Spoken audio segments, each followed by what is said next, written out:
à tous, je vous retrouve avec joie pour ce nouveau numéro de l'ABC de la foi où nous allons explorer une expression courante dans la foi chrétienne, la parole de Dieu. Qu'est-ce que cela signifie ? Quelle est cette parole de Dieu ? Est-ce qu'il s'agit seulement de lire la Bible ? Comment l'entendre au quotidien ? Je suis allée vous demander ce que vous en pensiez et j'ai été émerveillée par la variété de vos réponses. La parole de Dieu, c'est juste des... Ça m'évoque que quand j'étais petite à la messe, ça me semblait très très long d'écouter la parole de Dieu. Voilà. Je dirais d'abord par la parole de Dieu, c'est Dieu qui prend notre humanité, qui veut nous faire entendre sa voix et qui nous apporte de ce fait une assurance que beaucoup de choses pourront passer, beaucoup de choses. Mais sa parole restera et va demeurer en nous. Alors la parole de Dieu, pour moi, c'est avant tout la Bible, le texte de la Bible. Et c'est la façon dont en fait Dieu nous parle tous individuellement à travers la Bible. Et en fait, pour moi, la parole de Dieu, le texte en fait qu'on lit, il est vivant dans la mesure où en fait il nous rejoint toujours là où on en est. Il a un message très personnel pour chacun de nous. Et la parole de Dieu, c'est aussi la façon dont Dieu peut nous parler parfois à des moments qui n'ont rien à voir avec la Bible ou avec un moment de lecture, mais toutes les fois où peut-être une voix à l'intérieur de nous vient pas forcément de nous, mais vient peut-être de Dieu. Eh bien, je pense à la révélation. Et pour moi, la parole de Dieu, ça n'est pas seulement la Bible, selon l'enseignement de l'Église, c'est aussi la tradition, ce qui est à la fois écrite dans la Bible et orale. Et puis la parole de Dieu, ça peut être aussi cette parole intérieure qu'on peut entendre sans être Jeanne d'Arc. Merci pour vos réactions qui nous offrent un beau panel de ce qu'est la parole de Dieu, en faisant non seulement le lien avec la Bible, mais aussi avec le Christ et même la relation à Dieu dans la vie quotidienne. Nous allons reprendre tout cela.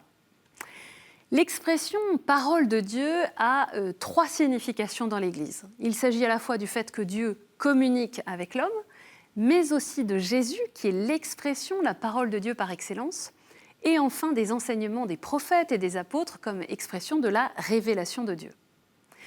Pour commencer, nous pouvons remarquer que cette expression de parole de Dieu souligne une des caractéristiques de Dieu dans la révélation biblique. Dans la Bible donc, Dieu parle, on peut l'écouter, donc être en relation avec lui. Il n'est pas un Dieu muet, il n'est pas un Dieu lointain. La parole de Dieu, c'est Dieu qui se communique. On découvre cette nouveauté du Dieu de la Bible dès les premières pages. Dans le récit de la création, dans le livre de la Genèse, il est sans cesse mentionné que Dieu dit et cela est. Dieu dit que la lumière soit et la lumière fut, et ainsi de suite. Cette parole fait ce qu'elle dit, elle est performative. En parlant, Dieu agit. Dieu s'adresse aussi directement à des hommes choisis qu'il appelle par leur nom. Abraham, Moïse, Samuel et tant d'autres. Mais la parole divine n'est donnée à des prophètes au sens large que pour être transmise à tout le peuple et par eux à tous les hommes. En parlant, Dieu se révèle. Et déjà, dans la Bible, les auditeurs de la parole de Dieu ne peuvent pas rester passifs.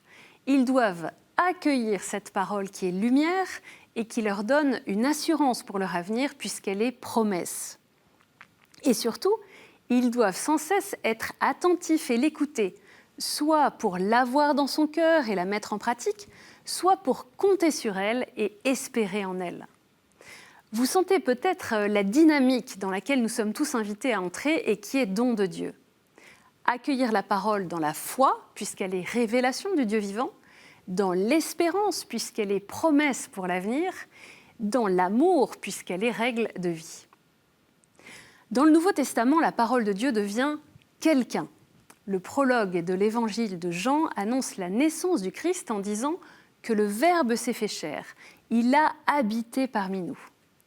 La parole de Dieu, son Verbe, est une personne, c'est Jésus-Christ. Le contempler, le regarder dans les évangiles, c'est voir la parole de Dieu en acte. Le christianisme n'est pas une religion du livre, ni même une religion de la parole, mais de la parole faite chair en Jésus. Nous allons voir comment la parole de Dieu continue de retentir pour tous aujourd'hui.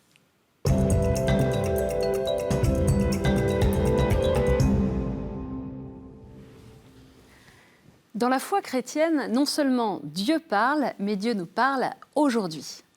Reprenons d'abord le lien entre la parole de Dieu et la Bible, ou plutôt le fait que la parole de Dieu est contenue dans la Bible. Nous en avons parlé dans l'ABC de la foi consacré à la Bible. Quand les chrétiens disent que la Bible contient la parole de Dieu, c'est bien parce que les livres qui composent la Bible ont été écrits par de vrais auteurs humains, avec leur culture, leur histoire, mais qu'ils étaient vraiment inspirés par l'Esprit Saint, de telle sorte qu'on peut dire que la Bible a pour auteur et l'Esprit Saint et les auteurs humains. La clé qui, d'une certaine façon, permet de lire la Bible comme parole de Dieu, c'est bien de la lire en demandant à son auteur, l'Esprit Saint, de nous révéler ce que Dieu veut nous dire. Il y a une analogie, un lien magnifique entre l'incarnation de Dieu en Jésus et sa parole. En effet, dit le Concile Vatican II dans la Constitution dogmatique Dei Verbum, les paroles de Dieu, passant par les langues humaines, ont pris la ressemblance du langage des hommes, de même que jadis, le Verbe du Père éternel, ayant pris l'infirmité de notre chair, est devenu semblable aux hommes. Le Christ est parfaitement, entièrement la parole de Dieu. Jésus, qui est le Fils de Dieu, a accès aux paroles de Dieu d'une manière directe. Dieu parle ainsi sans médiation. Et dans la foi, nous disons que puisque le Christ est la deuxième personne de la Trinité, il est la parole même de Dieu qui vient au milieu des hommes. Mais attention, Dieu n'a pas créé le Christ pour s'adresser à nous. Il envoie celui qui de toute éternité l'exprime dans son être. Le Christ est la parole parfaite de Dieu, son image parfaite, la personne qui exprime Dieu. Nous pouvons vraiment connaître Dieu parce qu'il se dit en Jésus-Christ. La parole de Dieu est la référence fondamentale pour la foi et la vie des chrétiens. Après 40 jours au désert, le Christ répond au tentateur que l'homme ne vit pas seulement de pain, mais de toute parole qui sort de la bouche de Dieu. La parole est notre nourriture véritable. Il nous faut prendre le temps pour en goûter les différentes saveurs. Mais elle est aussi le fondement solide de notre existence. J'imagine que vous avez en tête la parabole que donne Jésus de la maison bâtie sur le sable et de la maison bâtie sur le roc. Ainsi, dit Jésus, celui qui entend les paroles que je dis là et les met en pratique est comparable à un homme prévoyant qui a construit sa maison sur le roc. Comme on s'en doute, celle qui est bâtie sur le sable s'écroule après l'accumulation de pluie, de vent, de torrents. Et celle fondée sur le roc reste solidement établie. La Sainte Écriture peut aussi être appelée la parole de Dieu écrite, mais elle est inséparable de la Sainte Tradition, comme sur un fondement permanent. En elle aussi, elle se fortifie, s'affermit et se rajeunit toujours, tandis qu'elle scrute sous la lumière de la foi toute la vérité qui se puise cachée dans le mystère du Christ. Pour que la Bible révèle la parole de Dieu, il faut la lire en Église, dans la Sainte Tradition, qui est donc la transmission fidèle et actuelle de la foi reçue par les apôtres. Quand on pense à la parole de Dieu, on pense bien sûr à la messe. Et si la liturgie de la parole constitue la première partie de la messe, c'est parce que la parole et l'Eucharistie ne peuvent pas être comprises l'une sans l'autre. Lorsqu'à la messe, nous entendons les différents textes qui viennent de la Bible, le lecteur termine la lecture en disant « Parole du Seigneur ». Et après l'Évangile, le prêtre ou le diacre dit même « Acclamons la parole de Dieu », car c'est vraiment Dieu qui nous parle.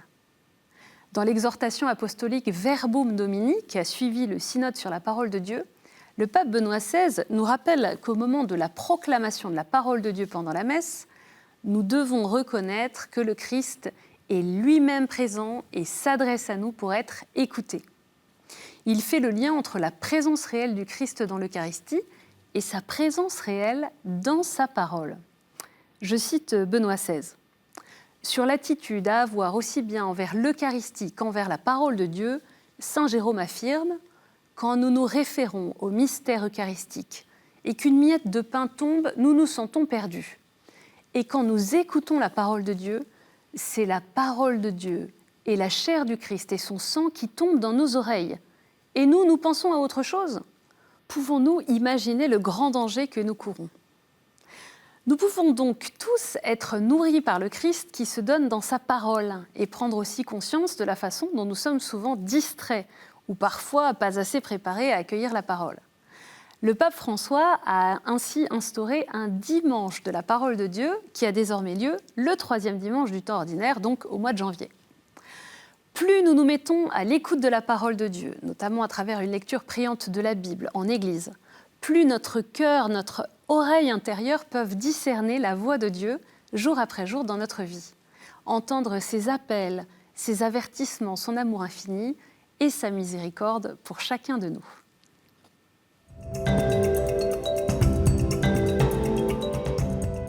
Je vous propose comme premier exercice tout simple de vous demander quelles sont les paroles qui vous donnent la vie au quotidien, qui vous éclairent, qui vous boostent, qui éclairent votre route.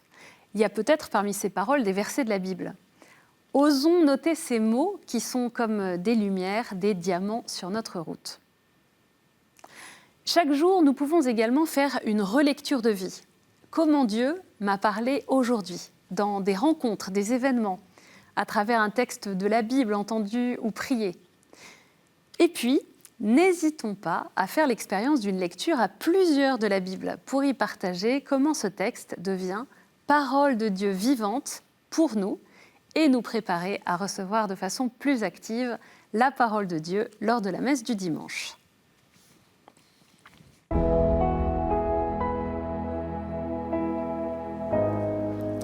Au nom du Père et du Fils et du Saint-Esprit. Amen. Ma mère et mes frères, dit le Seigneur, ce sont ceux qui écoutent la parole de Dieu et qui la mettent en pratique. Heureux ceux qui écoutent la parole de Dieu et qui la gardent.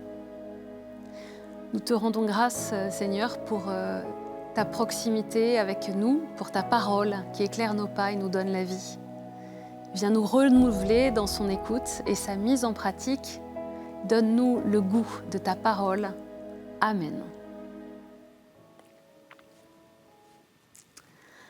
Merci à tous d'avoir suivi cette ABC de la foi sur la parole de Dieu. Vous pouvez revoir cette émission sur le site de KTO et la partager grâce aux réseaux sociaux. À la semaine prochaine. Que le Seigneur vous bénisse.